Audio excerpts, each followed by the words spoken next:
বিওপির দায়িত্বপূর্ণ এলাকায় একটি বিশেষ অভিযান আমরা পরিচালনা করি। আমার নেতৃত্বে অভিযানটি পরিচালিত হয় এবং আমাদের সুনির্দিষ্ট গোয়েন্দা তথ্যের ভিত্তিতে সাতচুরি রিজার্ভ ফরেস্টের গভীর অরণ্যের ভেতর থেকে আমরা 6টি পিস্তল, 7টি ম্যাগাজিন এবং 22 রাউন্ড বিভিন্ন ধরনের অ্যামুনিশন জব্দ করতে সক্ষম হই।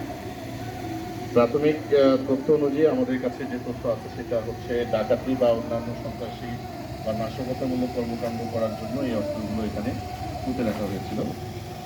আপনারা আরও জেনে অবাক হবেন যে গত 3 মাসে শুধুমাত্র এই জঙ্গল এরিয়া থেকে সাতচুরি রিজার্ভ ফরেস্টের ভেতর থেকে আমরা প্রায় 41 লক্ষ টাকা মূল্যের 238 কেজি ভারতীয় গাঁজা, 2585 পিস ইয়াবা, 59 বোতল মদ এবং 21টি গরু আটক করতে সক্ষম হয়েছে। আজকের এই অস্ত্র উদ্ধার অভিযানে আমাদের যে অভিযানটা আমরা পরিচালনা করছি এটা একটা সফল অভিযান হয়েছে এবং অদূর ভবিষ্যতেও দেশ এবং সার্বভৌমত্ব রক্ষার যে কোনো প্রয়োজনে এ ধরনের অভিযান করতে হলে আমরা আবার অভিযান করব। সবাইকে বিশেষ ধন্যবাদ।